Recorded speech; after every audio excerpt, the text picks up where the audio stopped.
ഒരിക്കലും പ്രതീക്ഷിച്ചൊരു കാര്യമല്ല ഗൈസ്. സത്യം പറഞ്ഞാൽ ഇത് തുടങ്ങിയിട്ടൊരു 2-2.5 വർഷമായിട്ടുണ്ടാവും. നിങ്ങൾ ലൈവ് കാണുന്നവരെ എനിക്കിത് അധികം പറഞ്ഞ് ഇതാക്കണ്ട. പക്ഷേ വരാത്തതിൻ്റെയും അതിൻ്റെ ഇതിൻ്റെയൊക്കെ കാരണങ്ങൾ പറയണമല്ലോ. സിറ്റിയിലോടൊക്കെ ബ്രോ എനിക്ക് പ്രയോറിറ്റി ഉണ്ട്, ഞാൻ പെട്ടെന്ന് കയറിക്കോളും. അപ്പോൾ ഒരു 2-2.5 വർഷം മുമ്പ് ഇത് തുടങ്ങിയത്. അന്നേ ഞാനിങ്ങനെ എല്ലാവരോടും പറഞ്ഞായിരുന്നു, എന്താ ഇത് ഞങ്ങൾക്ക് മാത്രമല്ല, നിങ്ങൾ ഇനി വരുന്നതിൽ സൊസൈറ്റിയിലുള്ള ഓരോരുത്തരും ഫേസ് ചെയ്യാൻ പോകുന്ന ഒരു ഇഷ്യൂ ആണെന്ന് ഞാൻ അന്ന് നിങ്ങൾ ലൈവ് കാണുന്ന കുറച്ച് പേരുടെ അടുത്ത് പറഞ്ഞായിരുന്നു.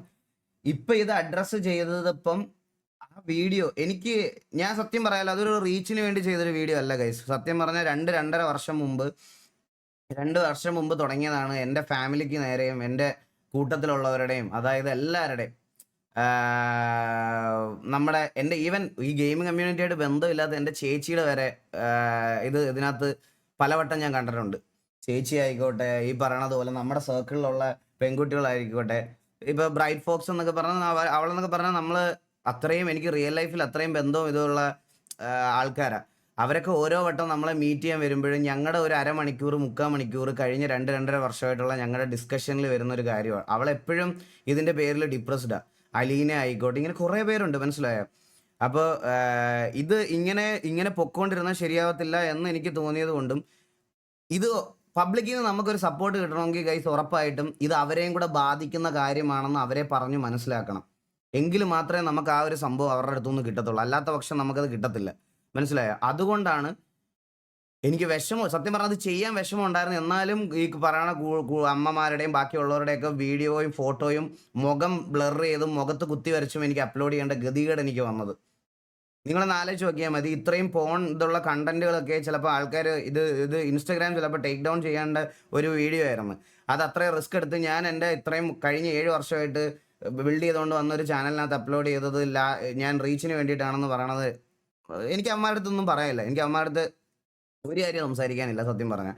പക്ഷേ അതിനകത്ത് വന്ന കമൻറ്റ് സെക്ഷനിൽ ഓരോരുത്തരുടെയും ഫീഡ്ബാക്ക്, അതാണ് എന്നെ ഏറ്റവും കൂടുതൽ മോട്ടിവേറ്റ് ചെയ്തൊരു കാര്യം. സത്യം പറയാമല്ലോ, അതിനകത്തുനിന്ന് വന്ന ഫീഡ്ബാക്ക്, കുറേ ടീച്ചർമാർ എനിക്ക് മെസ്സേജ് അയച്ച്, കുറേ അമ്മമാർ എനിക്ക് മെസ്സേജ് അയച്ച്, കുറേ ആൾക്കാർ എനിക്ക് മെസ്സേജ് അയച്ച്, മോനെ ഇങ്ങനൊരു ഇഷ്യൂ ഉണ്ടെന്ന് ഞങ്ങളെ അറിയിച്ചതിന് നന്ദി എന്ന് പറഞ്ഞ് കുറേ പേര് എനിക്ക് മെസ്സേജ് അയച്ചിട്ടുണ്ടായിരുന്നു, ഒരുപാട് പേര്. അതെനിക്കൊരു വലിയൊരു കാര്യമായിട്ട് തന്നെ എനിക്ക് തോന്നിയത്, പറയാതിരിക്കാൻ വയ്യ. പിന്നെ ഈ 2 വീഡിയോസ് ഇടുന്നതിന് മുമ്പ് ഞാനൊരു പാട്ട് അപ്ലോഡ് ചെയ്തിട്ടുണ്ടായിരുന്നു. ആ പാട്ടിന് എനിക്ക് 1.5 മില്യൺ വ്യൂസ് ഉണ്ട്. അത്രയൊക്കെ മതി, തൽക്കാലം അത്രയൊക്കെ വ്യൂസ് മതി. ആ വ്യൂസ് കൊണ്ടൊക്കെ ഇത്രയും നാൾ ജീവിച്ചില്ല, അതൊക്കെ മതി. അതിൻ്റെ അപ്പുറത്തോട്ട് വ്യൂസ് കൗണ്ട് കൂട്ടാൻ ഞാൻ അങ്ങനെ ഒരു സാധനം ചെയ്തതല്ല ഗൈസ്. ആൻഡ് നിങ്ങളൊന്ന് ആലോചിച്ച് നോക്കണം, 2-2.5 വർഷമായിട്ട് എൻ്റെ വൈഫ് പ്രഗ്നൻസി ആയിട്ടിരിക്കുന്ന സമയത്ത് പോലും ഇവന്മാർ, നിങ്ങൾക്ക് അറിയുമോയെന്ന് എനിക്ക് അറിഞ്ഞുകൂടാ, ഇതൊക്കെ ഇപ്പോൾ പറയണമെന്ന് തോന്നി. അതായത് എൻ്റെ വൈഫിൻ്റെ ഒരു പ്രഗ്നൻ്റ് ആയിട്ടിരിക്കുന്ന സമയത്ത് ഞാൻ ബാബുവിനെ കൊണ്ടൊരു ഗിഫ്റ്റ് കൊടുപ്പിച്ചായിരുന്നു. ആ ഗിഫ്റ്റിനകത്ത് അവളെ വീട്ടിൽ അത് ഭയങ്കര അൺഎക്സ്പെക്റ്റഡ് ആയിട്ട് കൊടുത്തൊരു സാധനം. അവൾക്ക് അറിഞ്ഞുകൂടാ, മനസ്സിലായോ? അവൾക്ക് അങ്ങനെ ആൾ വരുന്നുണ്ടെന്ന് തോന്നും. അപ്പോൾ അവൾ വീട്ടിൽ നിൽക്കുന്ന ഡ്രസ്സിലാണ് നിൽക്കുന്നത്.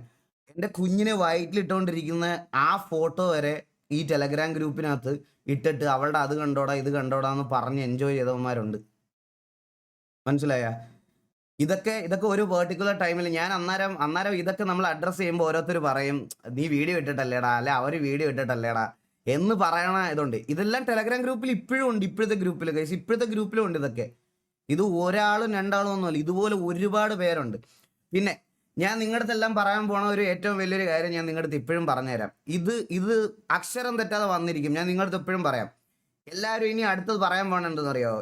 ഇത്രയും വലിയൊരു നമ്മുടെ പബ്ലിക്കായിട്ട് എത്രയും ആൾക്കാരെ അഫക്റ്റ് ചെയ്യുന്ന ഒരു ഇഷ്യൂ അഡ്രസ്സ് ചെയ്തിട്ട് പോലും ഈ അഡ്രസ്സ് ചെയ്തതിനെ പറ്റി ആയിരിക്കത്തില്ല ഇനിയുള്ള ഇവിടുത്തെ കുറേ ലീച്ച് ക്രിയേറ്റേഴ്സ് ആയിട്ടുള്ള ആൾക്കാർ ഇതിനെ വീഡിയോ ചെയ്യാൻ പോണത് ഇങ്ങനെ ആയിരിക്കത്തില്ല.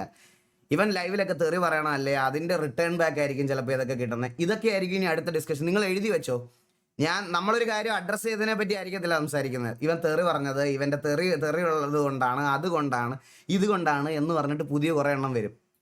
ഇപ്പം തന്നെ കുറേ എണ്ണത്തിന് ഞാൻ കാണുന്നുണ്ട്, ഇപ്പം തന്നെ വരും. ഗൈസ് ഞാനിവിടെ ആരെയും ഡെയിലി ലൈവിനകത്ത് വന്നിരുന്ന് നേരെ വന്ന് തള്ളക്കി വിളിക്കുകയും തന്തയ്ക്ക് വിളിക്കുകയും ഒന്നും ചെയ്യുന്ന ഒരാളല്ല. ഞാൻ ട്രിഗർ മൂമെൻറ്റിൽ ഞാൻ വിളിച്ചിട്ടുണ്ട് പലവട്ടം. എൻ്റെ കയ്യിൽ നിന്ന് പോയിട്ടുള്ള മൂമെൻ്റ് ഉണ്ട്, അതൊന്നും ഇല്ലെന്ന് പറയാനില്ല, അതൊക്കെ ശരിയാണ്. പക്ഷേ ഇങ്ങനൊരു കാര്യം അഡ്രസ്സ് ചെയ്യുമ്പോൾ അതിനെ കൗണ്ടർ ചെയ്യാൻ ഇതാണോ യൂസ് ചെയ്യണത്? എൻ്റെ ചോദ്യം അതാ. ഇതിനെ കൗണ്ടർ ചെയ്യാൻ വേണ്ടിയിട്ട് അത് യൂസ് ചെയ്യാന്ന് പറയണത് അതിനൊന്നും പറയാനില്ല. ഇതൊക്കെ ഇതൊക്കെ സ്വന്തമായിട്ട് അനുഭവിക്കുമ്പോഴേ ഇതിൻ്റെയൊക്കെ വിഷമവും ഇതിൻ്റെയൊക്കെ ഇൻറ്റൻസിറ്റിയും മനസ്സിലാവത്തുള്ളൂ. അപ്പോഴത്തേക്കിന് വരും. അപ്പോഴത്തേക്കിന് വരും. അയ്യോ, ഇതെങ്ങനെ കണ്ടുപിടിക്കുന്നത് ബ്രോ? ഇതെങ്ങനെയാണ്? ഇതെന്താ ചെയ്തത്? എൻ്റെ അനിയത്തിക്ക് ഇങ്ങനെ ഒരു പ്രശ്നമുണ്ട്, എൻ്റെ ചേച്ചിക്ക് ഇങ്ങനെ ഒരു പ്രശ്നമുണ്ട്. അങ്ങനെ വരും. ഞാൻ നിങ്ങളടുത്ത് പറയാം, അടുത്ത് വരാൻ പോണ അതാണ്. അല്ലാതെ ഈ ഫെയിം കൊണ്ട് കാര്യമില്ല ഗൈസ്. ഈ ഫെയിം കൊണ്ട് ഒരു കാര്യമില്ല. ഈ ഫെയിമൊക്കെ എത്ര ദിവസം നിൽക്കുമെന്നാണ്. ചിലപ്പോൾ ഇതിൻ്റെ ഒരു ഇഷ്യൂ കഴിയുമ്പോഴത്തേക്കിന് ഇത് പോകും. RP കയറി. ഞാൻ കുറേ നേരമായിട്ട് പറയാണ് ഷാഹിൽ ബ്രോയെ, ഞാൻ എൻ്റെ കീബോർഡ് എൻ്റെ കയ്യിലായിരിക്കുന്നത്, ബ്രോയുടെ കയ്യിലല്ല. ഞാൻ കറക്റ്റ് സമയത്ത് അതിനകത്ത് ഞെക്കി കയറിക്കോളാം. എനിക്കറിയാം, ഞാൻ കയറിക്കോളാം. അങ്ങ് പഠിപ്പിക്കേണ്ട, ഞാൻ കയറിക്കോളാം. ഞാൻ പറഞ്ഞ് ഞാനൊരു കാര്യം സംസാരിച്ചുകൊണ്ടിരിക്കുക, അതുകൊണ്ടാണ്. ഞാൻ കുറച്ച് ദിവസമായിട്ട് ഇതിൻ്റെ പുറകിലിരിക്കുക, അതുകൊണ്ട് പറയുക. അപ്പോൾ എനിക്ക് അങ്ങനത്തെ ആൾക്കാരെ എന്ത് വേണേൽ പറയാം, എനിക്ക് കുഴപ്പമില്ല. ഇൻ കേസ് അങ്ങനെ ഈ തെറി പറയണത് ശരിയാണെന്ന് ഞാൻ പറയത്തില്ല ഗൈസ്. ശരിയാ, പിള്ളേരൊക്കെ കാണുന്നുണ്ടാവും, കുറച്ച് ആൾക്കാരൊക്കെ കാണുന്നുണ്ടാവും. അപ്പോൾ നമ്മൾ പബ്ലിക്കിൽ പെട്ടെന്ന് ട്രിഗർ ആകുമ്പോൾ അത് മിസ്റ്റേക്ക്. പക്ഷേ എൻ്റെ കയ്യിൽ നിന്ന് പോകുന്ന സമയത്തൊക്കെ ഞാൻ അടുത്ത ദിവസങ്ങളിൽ വന്ന് ഞാൻ ലൈവിൽ അത് പബ്ലിക്കായിട്ട് പറയാറുണ്ട്, അതെൻ്റെ ഭാഗത്തുനിന്ന് വന്ന മിസ്റ്റേക്ക് ആണെന്ന്.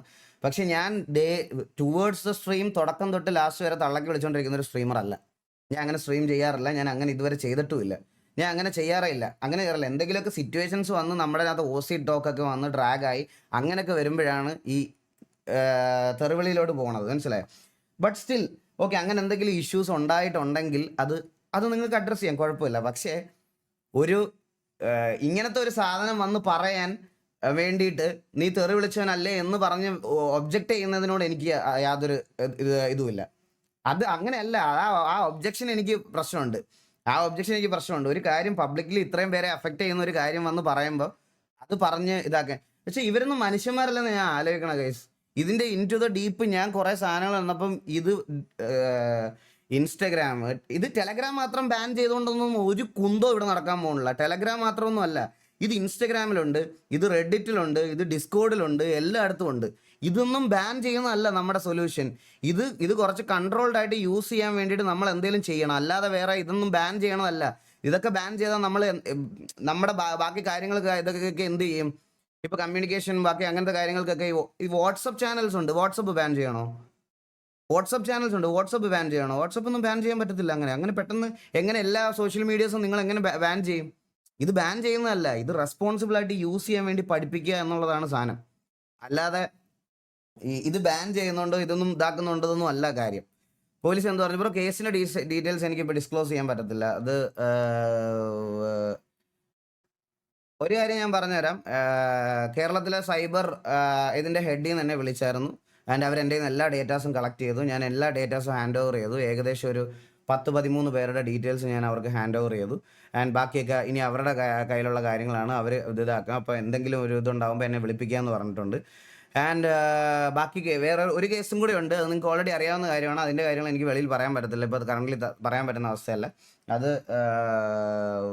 ഞാൻ വഴിയെ അതിൻ്റെ അപ്ഡേറ്റ് തരാം.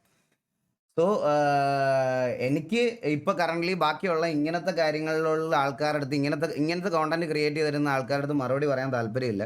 അത് ഞാൻ അങ്ങനെ ചെയ്യുന്ന, അതായത് ഞാനിപ്പോൾ പറയാണ്, ഞാൻ towards the live toxicity use ചെയ്യുന്ന ഒരാളാണെങ്കിൽ ഓക്കെ. ഞാനിപ്പോൾ 8 വർഷമായി സ്ട്രീം ചെയ്യാൻ തുടങ്ങിയിട്ട്. എൻ്റെ പേരിൽ എനിക്ക് അങ്ങനെ ഒരു അലിഗേഷൻ ഇതുവരെ എനിക്ക് വന്നിട്ടില്ല. ആൻഡ് ഇപ്പോഴും നമ്മുടെ ലൈവ് കാണുന്ന ഒരുപാട് ഫാമിലി ആയിട്ടുള്ള ആൾക്കാരുണ്ട്. പക്ഷെ ബട്ട് സ്റ്റിൽ കാണുമ്പോഴൊക്കെ എന്നോട് പറഞ്ഞിട്ടുണ്ട് ഈ പറയണ തെറിവുകളുടെ കാര്യമൊക്കെ എന്നോട് പറഞ്ഞു. ഇവൻ എൻ്റെ അച്ഛനും അമ്മയും പോലും എപ്പോഴും വഴക്ക് പറയണ കാര്യം അതാണ്, മനസ്സിലായ എൻ്റെ അടുത്ത്. അപ്പോൾ അത് തെറ്റാണ്. അത് ശരിയാണെന്ന് ഞാൻ ഒരിക്കലും വാദിക്കില്ല, അത് തെറ്റാണ്. പക്ഷേ അത് അങ്ങനെ ചെയ്യണതല്ല, കയ്യിൽ നിന്ന് കൺട്രോൾ പോകുന്ന സമയത്ത് പറ്റിപ്പോകാനായിട്ടുള്ള കാര്യങ്ങളാണ്. ആൻഡ് എനിവേ, ഇതിൻ്റെ ഒരു അവസാനം കിട്ടുന്നത് വരെ, ഇതിന് എനിക്ക് എൻ്റേതായിട്ടുള്ള ഒരു നീതി കിട്ടുന്നത് വരെ ഞാൻ ഫൈറ്റ് ചെയ്യും. അത് ഞാൻ ഒരു സംശയവുമില്ല ഗൈസ്. ഇനി എന്തൊക്കെ ഇതാക്കണം. അപ്പം എനിക്ക് ഞാൻ കുറച്ച് ഗ്യാപ്പ് എടുത്തത് അതുകൊണ്ടാണ്. ഞാൻ ഇങ്ങനത്തെ ഒരു ചെറിയ ഗ്യാപ്പുകൾ ഇതിനകത്ത് ഉണ്ടാവും. അപ്പോൾ നിങ്ങളത് മനസ്സിലാക്കണം, വേറെ ഒന്നും കൊണ്ടല്ല. എന്താ വെച്ചാൽ അപ്പോൾ അവളൊക്കെയാണ്, കുഴപ്പമൊന്നുമില്ലടാ, അവളൊക്കെയാണ്. ലൈക്ക് ഇതിപ്പോൾ കുറേ നാളായില്ലടാ, ഫേസ് ചെയ്ത് ഒരുപാട് നാളായി, മനസ്സിലായി. അതുകൊണ്ട് ഇതിനോട് ഇപ്പോൾ അവൾ അഡാപ്റ്റീവ് ആയി തുടങ്ങി. എന്ന് കരുതി ഇതാക്കണം. പിന്നെ ഇന്ന് വിളിച്ച് സംസാരിച്ചവനെ പോലും അവൻ എൻ്റെ അടുത്ത് കരഞ്ഞ് കാല് പിടിക്കുക. ബ്രോ പറ്റിപ്പോയതാണ്, എനിക്ക് കൂട്ടുകാരില്ലാത്തതുകൊണ്ടാണ്, എനിക്ക് കൂട്ടുകാരില്ല അതുകൊണ്ടാണ്, അതാണ് ഇതാണ് എന്തൊക്കെയോ പറഞ്ഞ് കരയുന്നു. എനിക്ക് അറിഞ്ഞൂടാ ഇതിനൊക്കെ എന്താ ചെയ്യേണ്ടതെന്ന്, സത്യം പറഞ്ഞ. അപ്പൊ ഇത്രയൊക്കെയാണ് കാര്യങ്ങൾ. ദേവിടെ ഇവിടെ ഉണ്ടോ? ദേവിടെ ഇവിടെ ഉണ്ട്, താഴെയുണ്ട് സത്യം, ഇവിടെ വീട്ടിലുണ്ട്. ഓരോരുത്തന്മാർ ഓരോന്ന് പറഞ്ഞു വലിപ്പിക്കുന്ന കേൾക്കുമ്പോ കുഞ്ഞിനെയൊക്കെ ലൈവ് കാണിക്കാൻ പേടിയപ്പോ എനിക്ക്. പറയാതിരിക്കാൻ വയ്യ.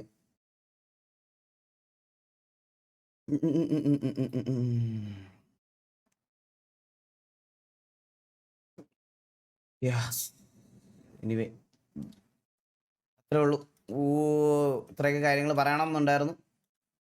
ബാക്കിയൊക്കെ ഇനി അവരുടെ സൈഡിൽ നിന്ന് എന്തെങ്കിലുമൊക്കെ ഫീഡ്ബാക്കും കാര്യങ്ങളൊക്കെ വന്നതിന് ശേഷം നമുക്ക് ഇതാക്കാം.